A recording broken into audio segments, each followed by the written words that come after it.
welcome to Myth Matters, an exploration at the intersection of mythology, creativity, and consciousness. I'm your host, Dr. Catherine Svela. Wherever you may be in this wide, beautiful, crazy world of ours, I'm glad that you decided to join me here today. April is National Poetry Month here in the United States. Yay! I've participated in this celebration a number of years on the podcast. If you scroll back through April episodes of past seasons of Myth Matters, or go even further back to my earlier podcast, Myth and the Mojave, you'll find a variety of approaches to this topic. I've talked about the power of poetry to open our imagination and enhance empathy. I've talked about the intimate relationship between poetry and mythology. Many, perhaps the majority, of our earliest known recorded myths were originally long poems. Myth, the word myth, from Greek mythos, is generally agreed to be pre-Greek, unknown origin, a word that the Greeks came across and incorporated into their language. And mythos meant speech, thought, conversation, story, any of those forms, anything delivered by word of mouth. Poem, from the Greek poema, comes from the root poien, to make or complete. The ancient Greeks often referred to the art of the poet and the playwright as mythopoesis, the making of myth. I have interviewed a number of poets, Cynthia Anderson, Diane Sousa, and Greg Gilbert, for example, and talked about the subjects these poets entertained through this form. We also explored the power of poetry as a way of recording, discovering, and evolving the self. Poetry, writing poetry, is an excellent way to investigate your unique perspective on the world. And reading the poems of others is a valuable portal into the world of the poet and also your own. Sometimes we need to borrow the words of others to articulate our truth. Now, when I tell a story on this podcast, I often suggest that you pay attention to the moments or details that capture your attention, because I say these are clues to who you are in relation to the story at the moment. The same technique is very useful in approaching poetry.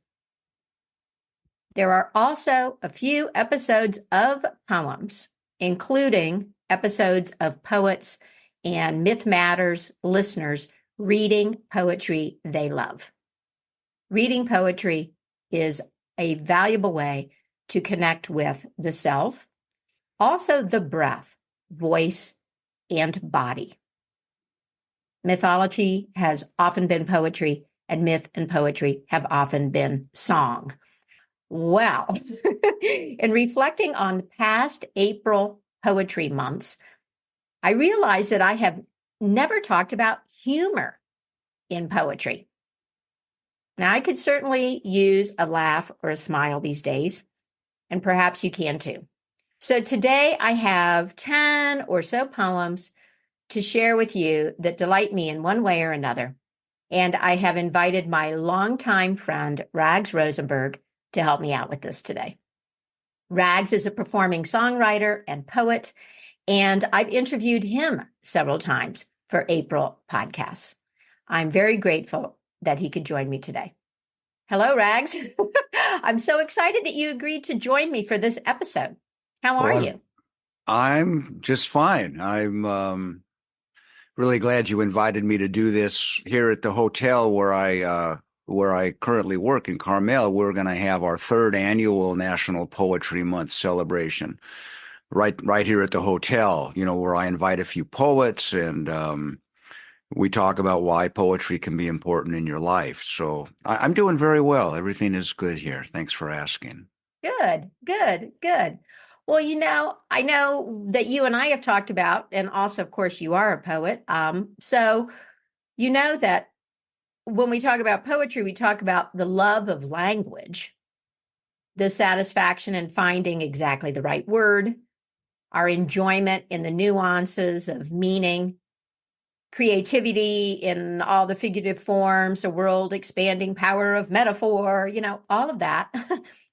And yeah, I was really struck by the fact that at least I historically have considered all of those things from a fairly serious perspective.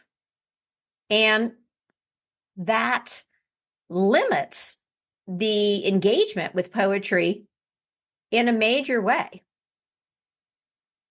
I mean, Yeah. don't you think people come to poems you expect to find the weighty truth? Yeah, well, that's how people think of poetry and think of poets. And historically, it's actually pretty accurate, I think, for the most part. Be only because poetry can speak to things about our inner life that are difficult to otherwise articulate because it's so image laden, like our dreams, and it's so full of metaphor. We don't think of it as a place where you can find humor, although there are some really wonderful humorous poems. People tend to diss that kind of poetry and the word they use for it is doggerel. Right, Well, right, right, and like right. in a song, you would refer to it as a ditty, something that isn't really taken too seriously, and so it's very light. It doesn't have the depth or the thoughtfulness that you would think of as poetry. Well, it's interesting. I mean, I agree with everything that you said. And at the same time, when I consider my inner life and my dreams, they are not without humor. Now, I'm not going to go into an overshare here or anything, but uh, I have found it very useful to laugh often at the things that pop up in my psyche. And I'm thinking also of Freud's observation that one of the key way to locate the operation of psyche in your daily life is slips of the tongue and puns. That's the psyche really likes to pun. Yeah. Um, yeah. I mean, there are many different forms of humor. You say ditties and doggerel. I get that. But when we talk about irony, satire, parody, all of those can have really serious targets. And then, of course, there is unabashed silliness. And I do have an unabashed silliness poem that I'm going to start us off with. But first, the caveat that funniness is a subjective judgment. So, those of you out there, if you hate some of these poems and you don't think they're even remotely funny, what can I say? You have a little insight into the way my mind works. So, and Rags, you have at least one poem for us today, right? I do. Okay. A funny poem. Okay. Okay.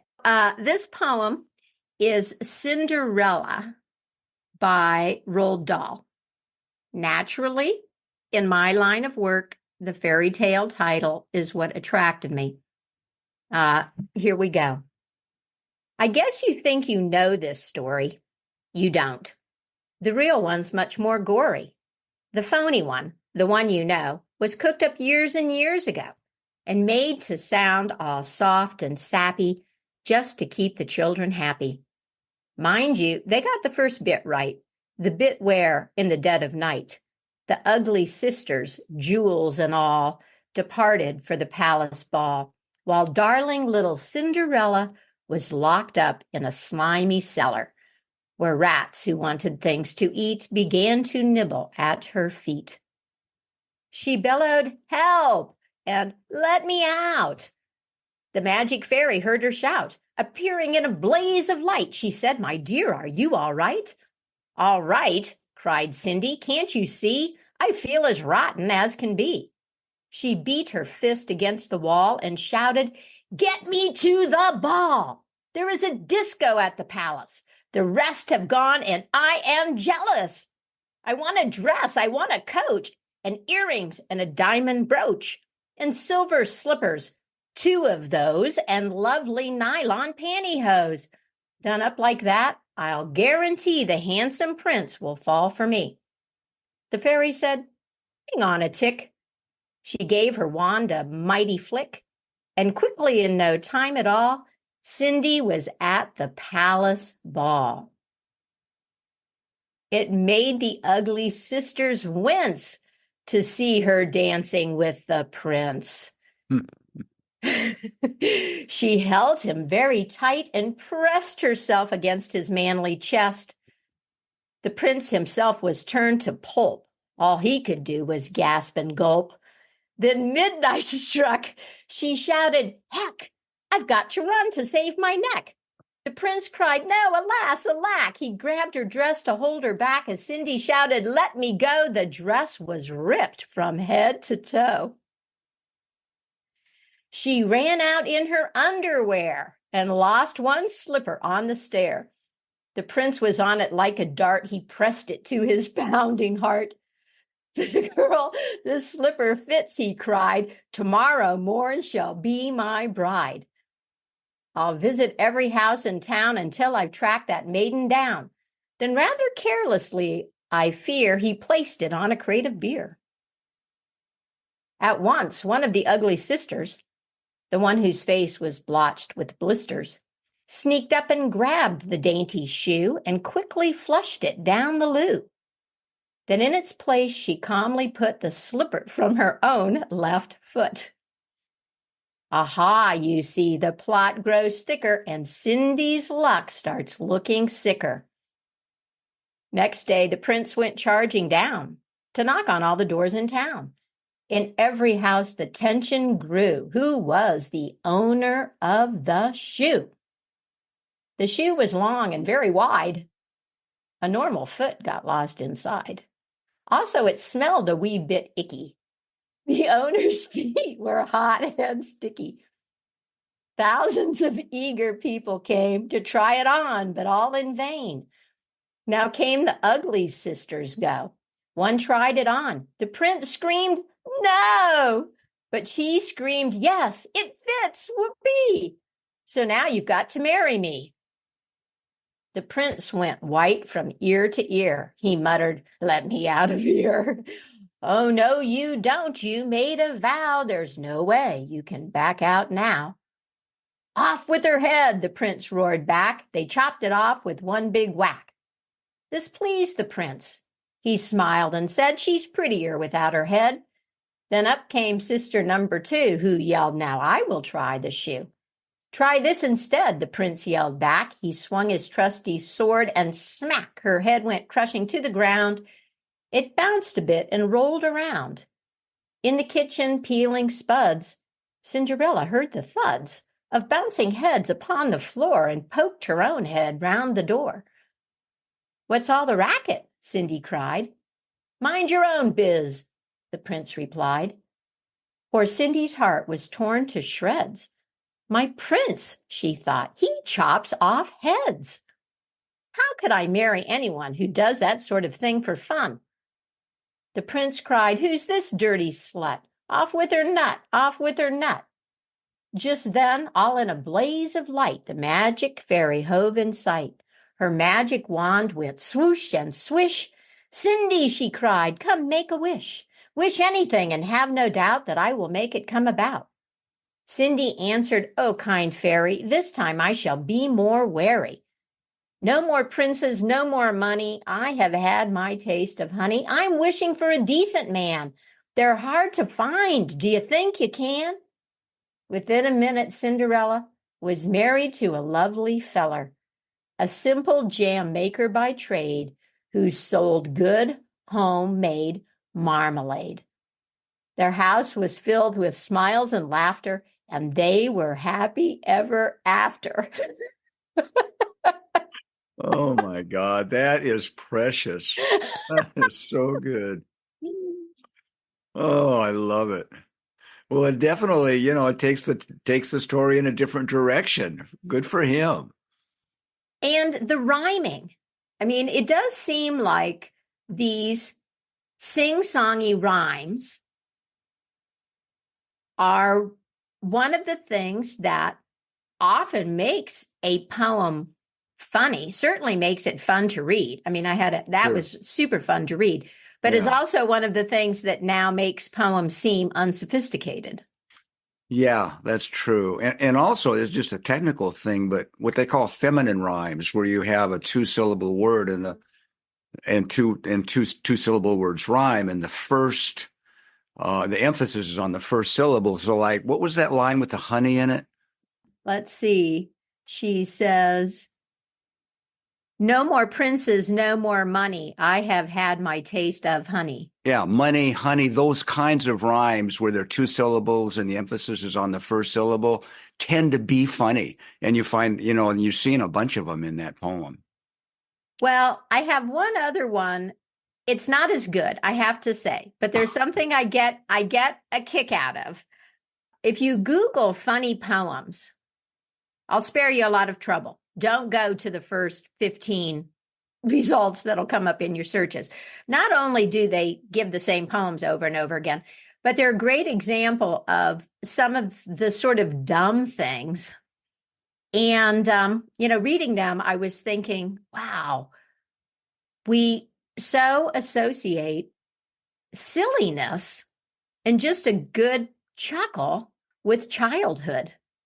I mean, why do we have to think of the business of being an adult as something that's so extraordinarily drab, I wonder?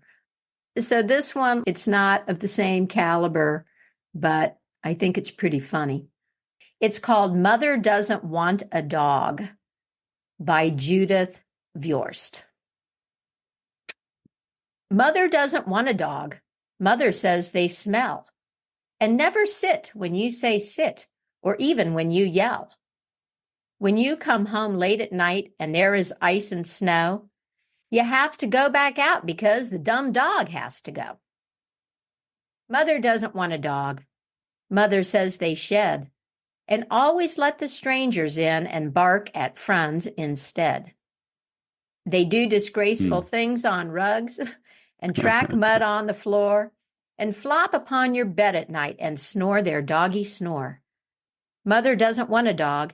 She's making a mistake because more than a dog, I think she will not want this snake.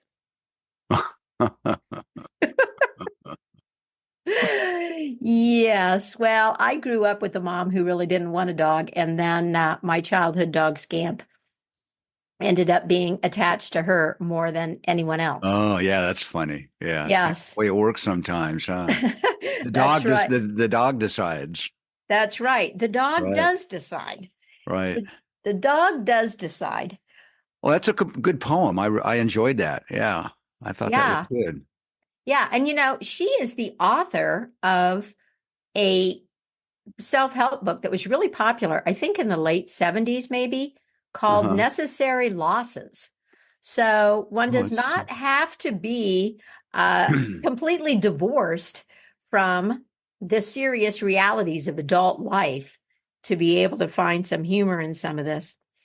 Right. Well, the thing is, like about that poem, is that one of for a funny poem to be good, there has to be something about it that is actually true, I think. And in that poem, it's everything she says about the dog jumping up on the bed, about snoring and all. It's also, it's what happens, and then the idea that, oh, she doesn't want a dog. Well, wait till she sees the snake, it's Right. it's like, okay, yeah, I get that. Right. Yeah. It occurs to me that a lot of the poems that I like, that I find humorous, they're silly, Hmm. obviously, or there's a certain slyness, or they go against the grain. They dismantle our sentimentality in some way.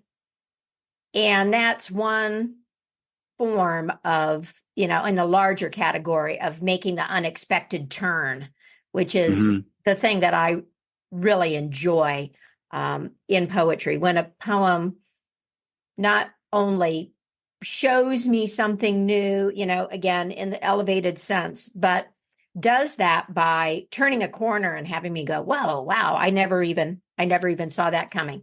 In songwriting, they call that ringing the bell. Oh, ringing the bell. Ringing the bell. It's the line that sets up the hook of the song is called, and each time it comes around in the chorus, the line that sets it up has to be stronger. and offer a different angle into it, and it's so you keep at the beginning of the song, is the song, and then as the song progresses and these setup lines get stronger and stronger and give new and new meaning to the title of the song. It's like a punchline. When you're telling a joke, if you start with a punchline, it's not much of a joke. You got to Right. build up to it. And both of those poems you read did that. I like that. Well, this line of thinking, this unexpected and the going against the grain, the sentimentality, the thing I looked for was an anti-love poem to see if anyone did anything funny. And I found this poem by Ross Gay.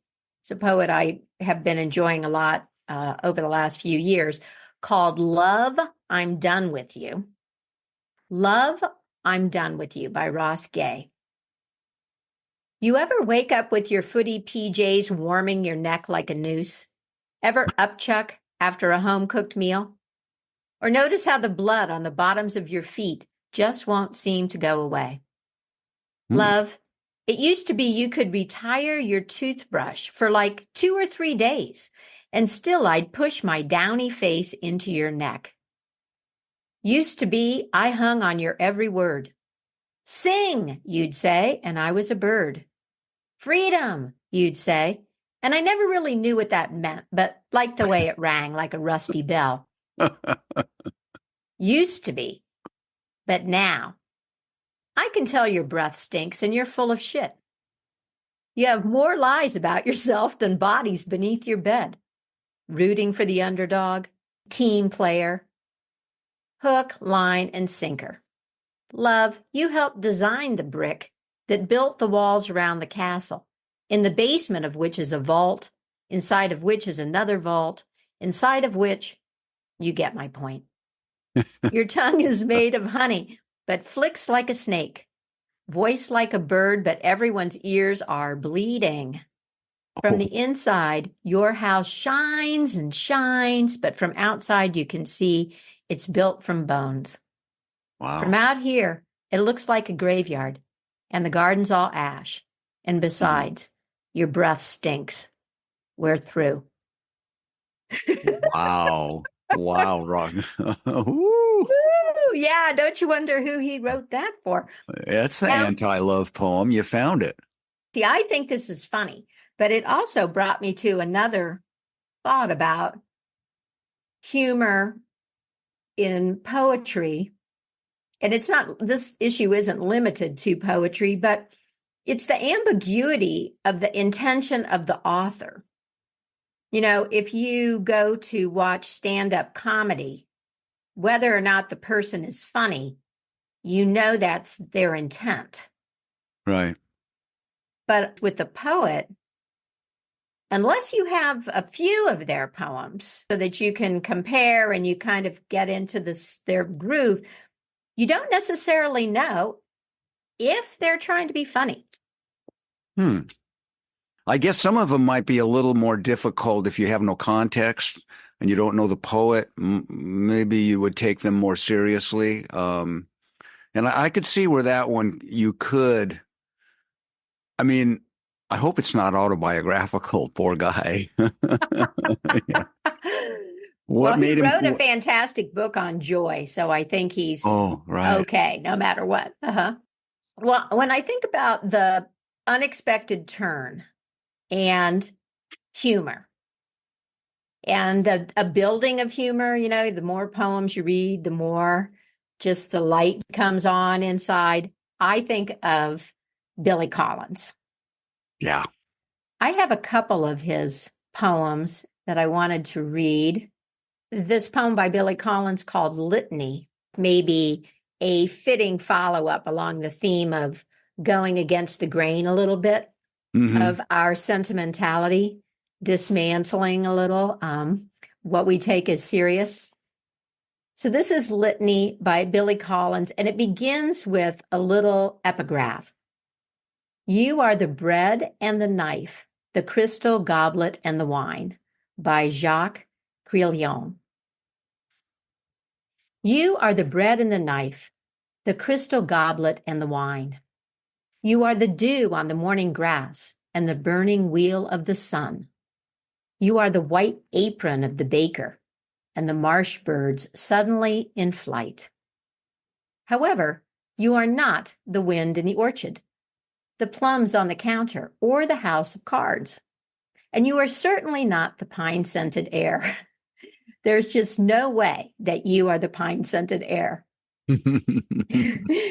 It is possible that you are the fish under the bridge, maybe even the pigeon on the general's head, but you are not even close to being the field of cornflowers at dusk.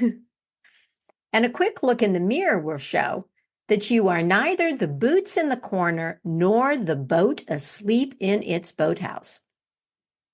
It might interest you to know, speaking of the plentiful imagery of the world, that I am the sound of rain on the roof.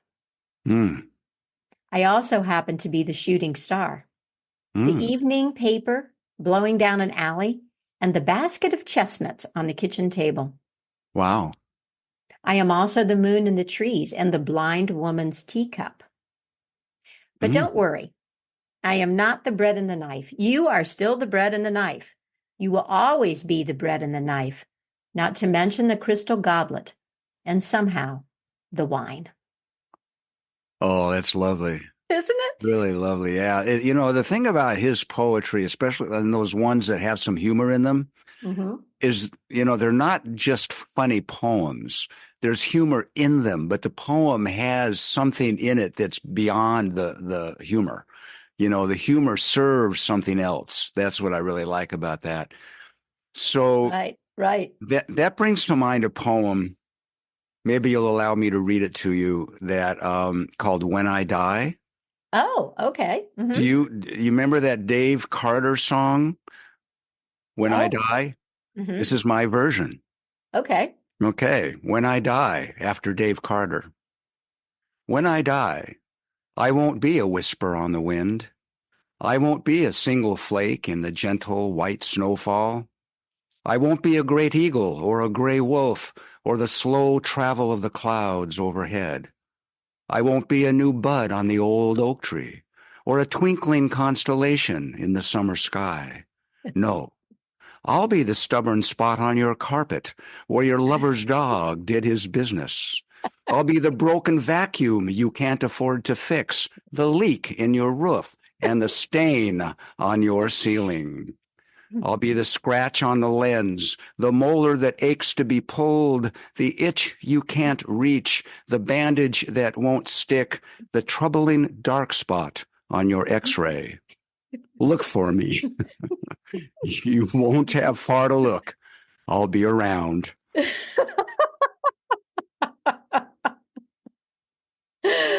Oh my goodness. Oh my goodness. The vacuum I can't afford to fix. Well, I'm looking forward to your presence in my life from the afterlife, Rags. Yeah. I'm sure. That is, thank you. Thank You're you for welcome. that. Thank you for that. Welcome. Is that poem in any of your available poetry books or on your website or anything? It is not yet. No. Okay. No. Well, you let me know when it is. I will. Well, so this is a little bit of a redirection since I don't have anything to offer. I haven't written a poem about my afterlife, but I do have another one from Billy Collins that I want to read. Okay. Called The Lanyard. Oh, yes. The Lanyard. I love this one. I'm glad you're reading it. Oh, good. The other day, I was ricocheting slowly off the blue walls of this room, moving as if underwater from typewriter to piano, from bookshelf to an envelope lying on the floor, when I found myself in the L section of the dictionary, where my eyes fell upon the word lanyard. No cookie nibbled by a French novelist could send one into the past more suddenly, a past where I sat at a workbench at a camp by a deep Adirondack lake, learning how to braid long, thin plastic strips into a lanyard, a gift from my mother. I had never seen anyone use a lanyard or wear one, if that's what you did with them. But that did not keep me from crossing strand over strand again and again until I had made a boxy red and white lanyard for my mother. She gave me life and milk from her breasts, and I gave her a lanyard. She nursed me in many a sick room, lifted spoons of medicine to my lips, laid cold face cloths on my forehead, and then led me out into the airy light and taught me how to walk and swim, and I, in turn, presented her with a lanyard. Here are thousands of meals, she said, and here is clothing and a good education. Here is your lanyard, I replied, which I made with a little help from a counselor. Here is a breathing body and a beating heart, strong legs, bones, and teeth, and 2 clear eyes to read the world, she whispered. And here, I said, is the lanyard I made at camp. And here, I wish to say to her now, is a smaller gift, not the worn truth, that you can never repay your mother, but the rueful admission that when she took the 2-tone lanyard from my hand, I was as sure as a boy could be that this useless, worthless thing I wove out of boredom would be enough to make us even. Oh, Billy Collins, you go, boy. Do you have a favorite Billy Collins poem that you'll Uh, read? I have, let me get to it here. This is a poem called The Revenant, that I've always loved of Billy Collins. And just as we've discussed, this is, it's funny as heck. And yet beneath it, there's something he's getting at. Anyway, The Revenant by Billy Collins. I am the dog you put to sleep, as you like to call the needle of oblivion. Come back to tell you this simple thing. I never liked you, not one bit. When I licked your face, I thought of biting off your nose. When I watched you toweling yourself dry, I wanted to leap and unman you with a snap. I resented the way you moved, your lack of animal grace, the way you would sit in a chair and eat, a napkin on your lap, knife in your hand. I would have run away, but I was too weak. A trick you taught me while I was learning to sit and heel and, greatest of insults, shake hands without a hand. I admit the sight of the leash would excite me, but only because it meant I was about to smell things you had never touched. You do not want to believe this, but I have no reason to lie. I hated the car, the rubber toys, disliked your friends, and worse, your relatives. The jingling of my tags drove me mad. You always scratched me in the wrong place. All I ever wanted from you was food and fresh water in my metal bowls. While you slept, I watched you breathe as the moon rose in the sky. It took all my strength not to raise my head and howl. Now I am free of the collar, the yellow raincoat, monogrammed sweater, the absurdity of your lawn. And that is all you need to know about this place, except what you have already supposed, and are glad it did not happen sooner, that everyone here can read and write, the dogs in poetry, the cats and the others in prose. Oh, I love that. The perspective of the dog. Yeah, it's a great poem. So that's the second funny dog poem we've had. And is there any way we can do a fairy tale 3 and have 3 funny dog poems, I wonder? I think that we could probably accomplish that. I actually have one that I wrote. I wrote for our dog Steinbeck. Oh, you're kidding. This is a poem called Lament. Doesn't sound like a funny poem, does it? No, it does not. Lament. When they took my balls, I limped around the backyard for a week, not sure what had happened or why. That was a long time ago, but I still remember the details of the event like it was yesterday. When they took my balls, They hid the raw wound beneath a clean white woven bandage so I couldn't lick it. I was a whelp then, still in my magic, and still today, though they don't suspect it, I remember who and what I was. When they took my balls, they dropped them into a clear plastic baggie, the kind they use for their lunch sandwiches, and dropped the baggie into a clean stainless steel trash can marked hazardous waste. Hazardous waste? Can you believe it? Just as well. I had no further use for them.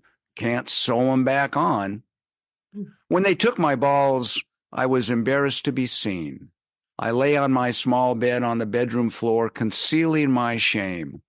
I concealed my shame then and since. Can't say why. After all, I'd done nothing wrong. I was a good dog. I tried hard to follow the sounds coming out of their mouths, repeated sounds, sounds that seemed to indicate some action required on my part. I'd been trying really hard, doing my very best when they took my balls. Well, that reminds me that humor, once again, is very much a matter of perspective, right? Yeah. But it's a funny word, balls. It Balls is. is a funny word, especially in a poem. It's time for us to wrap this up, alas, but it takes me to one other poem that just feels so perfectly fitting. It's called Frau Freud, Mrs. Freud, yes, and it's by Carol Ann Duffy. Frau Freud. Ladies, for argument's sake, let us say that I've seen my fair share of ding-a-ling, member, and jock, of Todger and Nudger and Percy and Cock, of Tackle, of Three for a Bob, of Willie and Winky. In fact, you could say I'm as au fait with Hunt the Salami as Ms. M. Lewinsky. Equally sick up to here with the beef bayonet, the pork soid, the savloy, love muscle, nightcrawler, dong, the dick, prick, dipstick, and wick, the rammer, the slammer, the Rupert, the schlong. Don't get me wrong. I've no axe to grind with the snake in the trousers, the wife's best friend, the weapon, the python. I suppose what I mean is, ladies, dear ladies, the average penis, not pretty, the squint of its envious, solitary eye, one's feeling of pity. Oh, that's great. There you have it. That's really great. There you have it, right? Good. The joy of language, the silliness, the slyness, the dismantling of sentiment, the unexpected turn, all right there in one poem. I love that poem. I have one more I'd like to share with you if it's okay. And it's one that I wrote about being a poet, about being a writer. And it's called Blessing. Okay. When the muse delivers the goods to your door, may you be sufficiently shit-faced to invite her in. May you be ruthless enough to toss your firstborn back into the shallows, brave enough to suffer your ill-conceived metaphors, lazy cliches, shameless plagiarisms, and just plain bad ideas. May you be foolish enough, despite all of that, to forge ahead. May the clever ideas pass you by and find some other sucker, while you continue to circle that one nagging question you're still trying to articulate. May you never be granted a laurel upon which to rest, not even for a moment. May you die as reviled as Joyce, as penniless as Poe. That's a heck of a career that you imagine there. Yeah. And in this moment, that line about being foolish enough to go on. Thank you so much for joining me and for throwing your poems into the mix. Yeah. I loved it. Great. Yeah. Well, I really appreciate that you do this every year in April, and help us celebrate National Poetry Month. It's a great service you provide. Thank you. Yeah. Okay. Well, I have one other poem that we're going to close with, but first, a big welcome to new email subscribers: Susan, Catherine, Robin, Jackie, Stephen, and Sam. Welcome to Myth Matters. If you're new to Myth Matters, I invite you to head over to the Mythic Mojo website. You will find a transcript of this episode, information about my mentorship and consulting services, and you can also join the email list if you would like to receive links to new Myth Matters episodes in your inbox. Thank you to Kim for becoming a patron of Myth Matters. The Patreon patrons and Bandcamp supporters of Myth Matters make this podcast possible. If you're finding something of value here at Myth Matters, I hope you'll consider joining them. And if this isn't possible, post a positive review or comment. And thank you for your support of the show. It means a lot. This foray into humor and poetry to celebrate National Poetry Month 2024 reminded me of my college days and an old favorite, Edna St. Vincent Millay. In closing, here are a few very short verses from her collection, Figs from Thistles. First fig. My candle burns at both ends. It will not last the night. But ah, my foes and oh, my friends, it gives a lovely light. Second fig. Safe upon the solid rock the ugly houses stand. Come and see my shining palace built upon the sand. The Unexplorer. There was a road ran past our house, too lovely to explore. I asked my mother once, she said, that if you followed where it led, it brought you till the milkman's door. That's why I have not traveled more. And on that note, and with tongue firmly in cheek, I want to say thank you once again to Rags Rosenberg for joining me today. I will share his Instagram and website with the transcript of this episode. And I hope one of these poems provided you with a laugh or a smile. Is there a poem that you're currently enjoying? Please share it with me. You can post it in the comments for this episode or email me. Both options are available at my website, mythicmojo.com. And that's it for me, Catherine Savela and Myth Matters. Thank you so much for listening. Take good care of yourself, and until next time, read some great poetry and keep the mystery in your life alive.